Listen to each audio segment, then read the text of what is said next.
whatever you feel inside. I've never been a hater. Even when I was poor and broke or whatever, I was excited by the idea. I'm like, all right, if you were the most successful guy in the world, as you are, you as you are right now, if you were the most successful person in the whole world, wouldn't that be a little depressing? Like actually though, on a relative basis, you might like it, but like you'd be like, this is it. Like, you could have done better. You could have done better. Like, this is it. So like, it never hurt my feelings to see people doing better than me. I thought, all right, what could I learn from them? What could I do to make myself useful to that person? That maybe they take a little time to help me with something and help me banish some of my ignorance and do a bit better. And you'll be doing that your whole life. Even as you find a better way of doing something, you'll find another better way of doing it. You'll find another better way of doing it. And at any juncture, like you should never be so attached to your way of doing things. I never tell you guys to do things, do it my way. It's like, no, just make sure you find a way to do it. Here's some ways that I found to do some things that might be useful to you. Here's some other people that might do some things different, but it led to success in their life. Whatever way you can get yourself to perform and do the thing, do it that way. Do it your way. Just make sure you do the things. Make sure you accomplish your goals, whatever that might be. Have enough resources so you can live your life the way you want to and have a lot of freedom and feel pleased with yourself. That's the main thing that I would preach. I don't give a fuck how you do it. If my ways of doing things help you do better, great.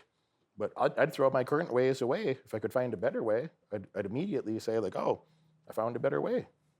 The fighters and I laugh about this, like, even Hoist, Frank Mir and I had the conversation maybe most recently, and he's like, I'll teach somebody something, and they'll say, yeah, but like 18 months ago, you told me to do it this other way. He's like, yeah, and that's 18 months. You think I didn't learn anything in the last 18 months?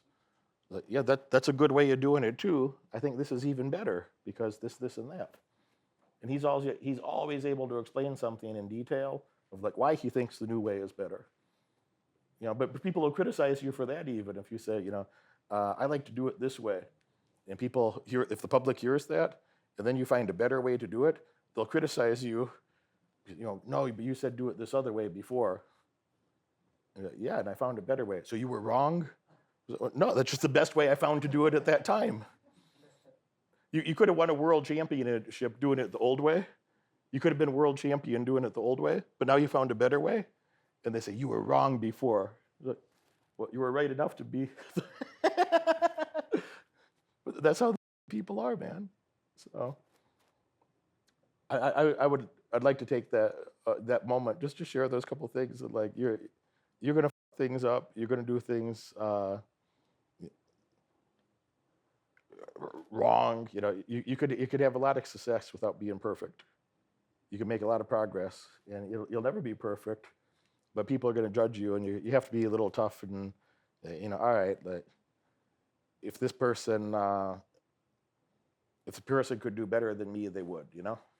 They'd be doing it already.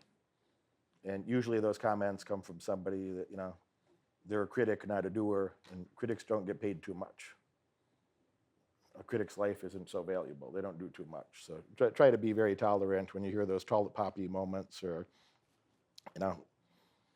negative comments from people. I mean, another great way, I haven't said this for some time, but I thought this, and I've said this in the past, like, how much would you pay for that person's opinion? When somebody's saying, whatever negative thing about you, like, would you have hired them as a consultant in this case? In the context that they're speaking about, like, how much would you have paid for their opinion for them to help you with the situation? And if the answer is zero, then if they give you a negative opinion for free, like, should you value that any more than the zero that you would have paid for their positive opinion? For their attention to detail to consult you on that topic? That's a kind of a boring thing I'm saying, but do you understand what I'm saying? So if you wouldn't have paid them anything to sit down and give a concentrated opinion, because they really didn't know much about it anyway, if you wouldn't have paid anything for their positive opinion, why would you assign any value to their negative opinion? Do you see how that's logically sound? I mean, it really takes the sting out of some things where, if you go read 50 negative comments about something, you're like, which of these guys would have have hired to help me solve this to begin with? Which of them seems to be doing better than I am in this topic, in this area? Don't worry about it then. You watch this video all the way through, and that tells me you're dedicated to learning more and earning far above average outcomes in your life. Congratulations for that. But now it's time to take action. If you could have earned those results by yourself, you would have done it already.